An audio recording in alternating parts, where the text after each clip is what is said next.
So welcome everybody to our new series, Tech Talks by TEKTELIK Communications. For those of you who don't know me, my name is Barney Barnowski, and I will be your host. Here with us today is Scott Waller from Thingy IoT. Thingy IoT has developed a unique solution to address forest fires and help reduce the massive impact that they have on our ecosystem, human lives, and obviously the economy. We all know global warming is a significant contributor to increased number and intensity of forest fires, and we urgently need means to forecast fire activity before they become too large to contain. So on that note, you may have picked up on this by now, our topic for today is forecasting forest fire activity with LoRaWAN and with Scott Waller from Thingy IoT. So Scott, thank you for coming. And please introduce yourself and give us a quick overview of your solution to those out there that are not aware of Thingy IoT. Cool. Thanks, Barney, and thanks, TEKTELIK. So as you mentioned, Scott Waller, CEO and co-founder of Thingy IoT. We started this endeavor several years ago after a tech challenge from the Environmental Protection Agency here in the United States around developing a lower cost sensor, specifically around the output of wildfires, whether it's firefighter safety and exposure on the fire ground or the public at large, as the smoke moves from the fire scene into the public areas.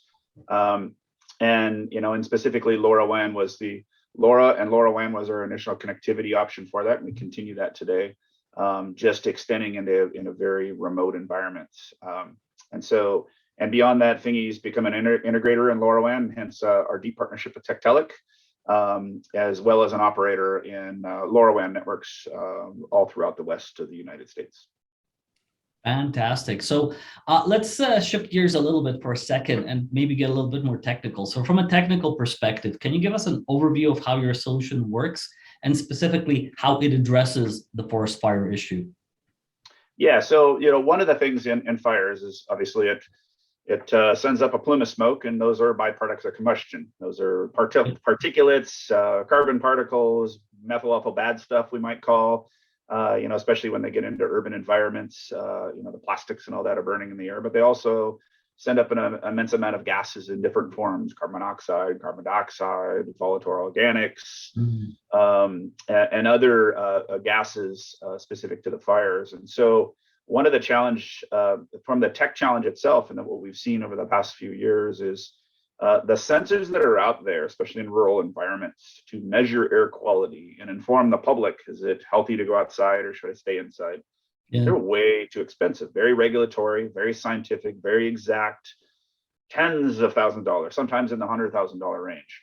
And so there was a need for a lower cost solution, but still high quality data.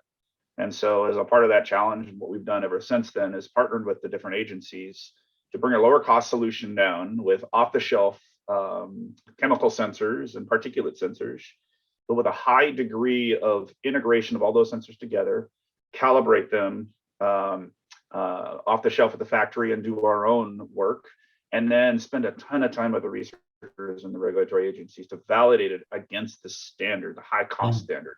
And the hope in the end is to be able to get more and more sensors in a diverse area, so we get more data points that brings that data closer to home. Right on, right on. And I imagine by reducing the cost of the endpoints themselves, you're actually able to capture much more data, right? Which is also very valuable. Correct. So the forecasting area. So you might see during smoke events, during wildfire events, right? There's the weather forecasting side that's very critical to the operations of battling the fires, but at the same time, on the smoke side is the agencies are looking at, well, how can I give a better forecast of when the smoke is going to be bad in your area? Is it going to get better today or is it going to get worse? Most of it is just weather work, and not everyone trusts the weather.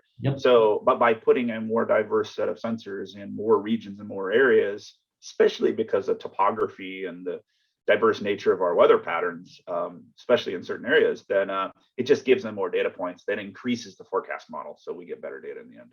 Absolutely, absolutely. Quantity has a quality of its own, right?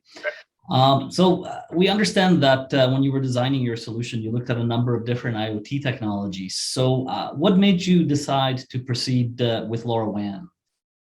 I think the one part is most of these areas we're going into are very rural. Connectivity is limited or poor. So cellular is not guaranteed.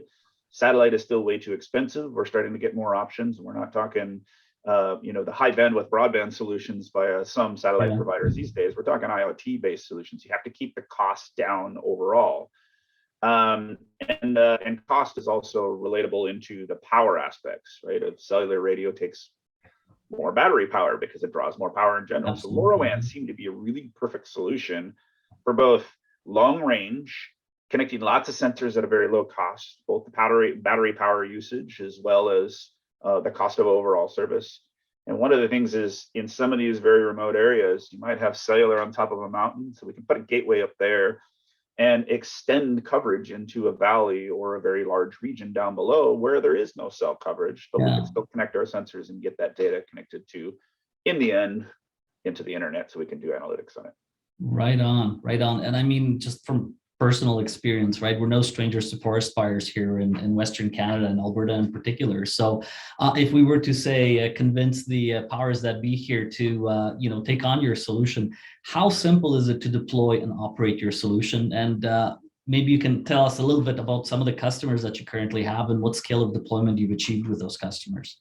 Yeah, definitely. So the first and foremost, kind of mantra was keep it firefighter simple. Mm-hmm. You're out in the middle of a risky situation. It's, high adrenaline, get it out there. And whether that's a firefighter or a researcher, you want to get it out there in a very extreme situation.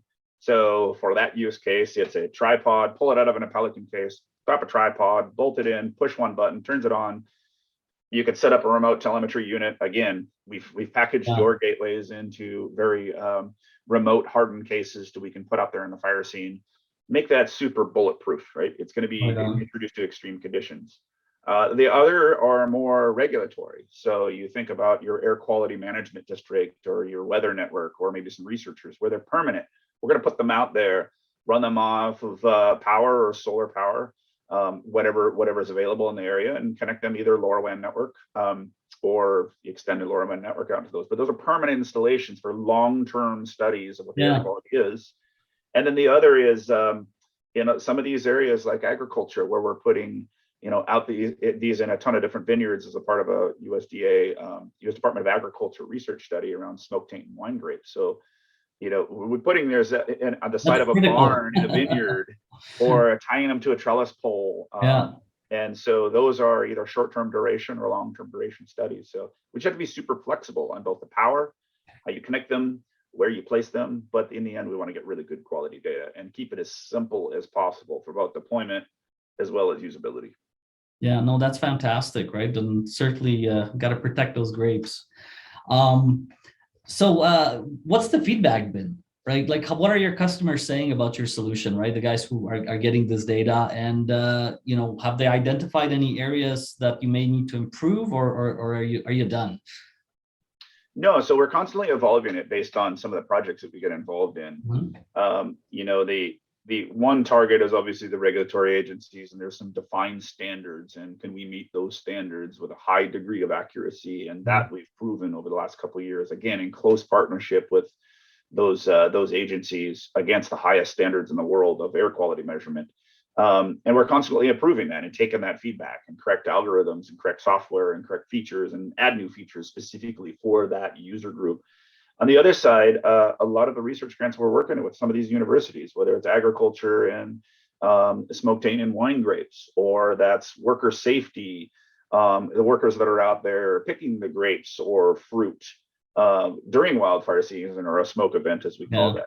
And then they need a wide net to cast to figure out, well, we don't know exactly what's happening, but if we get a large data set of all of these chemicals that are being exposed either to the humans or the grapes, then we could take that and correlate it with their research work in the back in the lab and really try to identify, can we get the ability to early detect some of these things that are harmful to either the humans or the crop, whatever it may be. But it's that wide net that gives them the flexibility that they like, in hopes that, well, we don't need 7 chemicals. Maybe we only need 1 or 2 until we can remove those, and we made it super fungible. Okay, fantastic. So earlier you mentioned that at least in the portable use case, you actually package our gateway with your complete solution. So maybe you can talk a little bit about that, maybe just for a couple of minutes. What made you pick the TEKTELIK Gateway, right? Specifically the Kona Enterprise. There are obviously other choices out there. What specifically drew you to the TEKTELIK solution, obviously, and TEKTELIK itself? Yeah, so on the gateway side, it's I was super excited when the Kona Enterprise came out. We've been working with the micros and the macros for quite some time, but in these really remote locations, it's cost, it's power footprint, and then we really don't need 64 channels. It's not an urban environment where there's a lot of noise. I mean, you might want to sell 64 channels out there. You might. One day you might. So. One day we might, but we have that portfolio, and the behavior and the configuration just works from platform to platform, Sure. whether they're running it on whatever LNS we're running it on. We know it, we trust it. And so that enterprise was the perfect mix of, we needed 8 channels, the ability to do, it had LTE in it, which was perfect, right? We can do external antennas. We've got a great LoRaWAN antenna. We use the high gain antennas from you guys. We have them powered via solar solutions. So solar panels, batteries, charge controllers, and then having both broadband and an LTE connectivity as backhaul. It's the right mix of cost and power for these, because instead of putting them on a big tower and covering a very, very large area, we might be putting them on the side of a barn every few miles. And it's just that right mix of power and cost, and for the use case, which is connecting a bunch of sensors. We're not connecting hundreds of thousands of sensors inside of a city. So it's a different use case, and it was the perfect mix. Absolutely. Yeah. Well, Scott, thank you for that great feedback, right? We totally appreciate the customer feedback. Is obviously very important to us as we build and innovate on these things. So, Scott, what does 2022 look like for you then? What is coming up in the new year for you? Do you have any new deployment opportunities? What's next? So one of them, the number one focus over here the next couple of months as we get into, is we call it fire season, but might just be not a seasonal occurrence anymore, the way it's happening. A season. Yeah, it's all year long, unfortunately, around the world. But there's a big focus, obviously, on hitting that season down the entire west coast of the United States in these agriculture and rural regions for a bunch of different research studies. One of them being this, one of the largest U.S. Department of Agriculture studies with multiple universities and ourselves on characterizing smoke as it's being exposed to wine grapes across the different wine producing regions. It's a multi-billion-dollar industry. There's a lot of loss, and so we want to help further that research. But at the same time, we're working with some of the fire agencies on how can we use this for predictive response. Because the network is a platform, we're doing other things like fire weather modeling and some other work where we're providing additional sensors from the ecosystem as a part of this data collection strategy. And what was a few networks in some areas in Washington State is now going to be hundreds of networks down the coast, of which that becomes, again, the platform where we can add other research projects in. One of them being some public health exposure work, and then some worker exposure work, as there's new rules and regulations around what you can be exposed to from the the worker exposure and the insurance perspective. Yeah, but just going back to that statement you made about kind of the vineyards, though, it sounds like you're almost like doing the correlation study between vintage and how the smoke affects the different vintages, right? I mean, Can you talk a little bit about that? Because I mean, so worker safety absolutely critical, right? But so it's not just about no one can truly say, well, if I detect smoke in a certain type, then we know exactly what the output is going to be after the wine has been fermented and put in a barrel and aged for over a period of time, right? The chemistry changes during that fermentation process. So what we're really trying to do is, again, kind of back to that net strategy. Let's look at where the smoke is moving through these regions, how it ages, and how the chemistry of it changes, and then correlate what we're measuring at different stages of the grape growth. Actually, there's some studies in all 3 states, Washington, Oregon, and California, where we're replicating throughout the summer. We're actually generating smoke in certain areas in very confined environments or controlled environments. And then we'll measure that through the different stages of grape growth, from the buds all the way to veraison to it's about ready to pick. And with that exposure and correlating to that, what is the chemistry output after fermentation? That's where they're trying to draw the line in. And how can we eventually predict what is that type of exposure, and then what is the output? So then they can create mitigating effects that are a part of it. Do I wash them? What is my treatment? So there's a lot of this work of about 40 different researchers, and we're providing some of that modeling data and the sensory data, along with weather data, Yeah. that we could just add to that data set, eventually have some really cool outputs for the whole industry. Yeah, this is absolutely fascinating. I'll be entirely honest with you, right? I mean, just being able to sort of make those correlations and pull in that data to be able to sort of affect, literally at the end of the day, you're helping them modify the recipe if they need to, right? Yeah, yeah. Based And on it's not just wine grapes, it's other yeah, crops that we're starting to see as well, because the reality is the smoke is going to be out there. It's going to constantly be evolved. We can't yeah. exactly pinpoint where it's at. So the larger we have a distribution of sensors in this industry, it's affecting other industries as well. And so hopefully it advances the research, and we can continue to provide just a network as a platform to be able to do more and more of this. Yeah, phenomenal. So, Scott, last time we met was, I think, at IoT World, and we both saw lots of different IoT solutions. Some of those solutions TEKTELIC's developing, right? So in particular, we're focused very much on real estate, industrial, asset tracking, and even more recently, we're very focused on e-health, so medical wearable devices. So with so many different IoT vertical markets and different use cases that are currently riding on LoRa, in your opinion, what do you think, or what do you predict will be the highest adoption IoT use cases in the coming years, and obviously why? Yeah, so I mean, we've obviously talked about some of the agriculture stuff and the weather stuff. The soil moisture sensors have been great. We've been using your guys' platform for a while. Mm-hmm. Get those out in the field, because if I can add additional measurements on what the soil moisture is doing about the health of the vines and the crops, et cetera, it really adds again to the data set that we're gathering. Asset tracking is becoming a really big thing.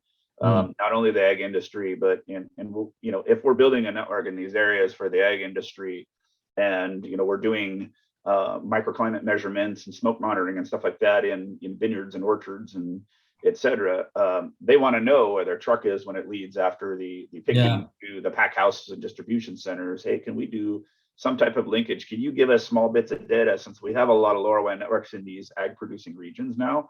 Can you give me data when that truck is arriving 3 minutes, so I can have a forklift ready and just optimize that supply chain? So tying that stuff together. You mentioned other things like, there's, we got cold storage monitoring and stuff like that, because that's really tied into that industry. If they lose their coolers and chillers in some of these areas, and they could lose a really big crop that's in cold storage. And then the other one, you mentioned the e-health solutions, right? There was the application kind of in those COVID days, but I've been having conversations with some of the research folks that I'm working around, we start talking about worker safety out in the field. They're exposed to smoke, but it's also, 100 degrees Fahrenheit out there when they're picking things. So can we use that maybe as a solution to monitor that side of it? But also, as a previous firefighter myself, I'm really concerned about the health of firefighters that are out on the line. And so we're having discussions with a bunch of different groups around, not only we're going to provide the smoke data and maybe the environmental exposure data in general, the weather, how much heat, but could we still use those type of platforms as well to further research, but keep it as non-invasive as possible? Because the last thing a firefighter wants is, a 10-pound pack with a bunch of sensors on it. They want it super simple. So can we use those solutions? There's a lot of new ideas of just that ecosystem, what you guys have in your portfolio, and the whole LoRaWAN ecosystem. It's great because there's a lot of options. Fantastic. Well, Scott, listen, thank you so much for spending the time with me this afternoon. You are truly an environmental IoT pioneer. So I really enjoyed this chat. So again, thank you for making the time. Thank you for being a TEKTELIC customer. And we're really looking forward to see what 2022 and 2023 brings for Thingy IoT. Best name for a company in IoT space ever, by the way. So you'll have to tell me about maybe on another podcast how you came up with that. Oh yeah, there's a story. It's a very short story, but yeah. Okay. Yeah, appreciate it, Barney, and appreciate it to TEKTELIC team, the entire team, the dev and sales and biz dev, and all the way up to Roman. So thank you guys for the support. You guys are great partners. Wonderful. Thank you again. Cheers.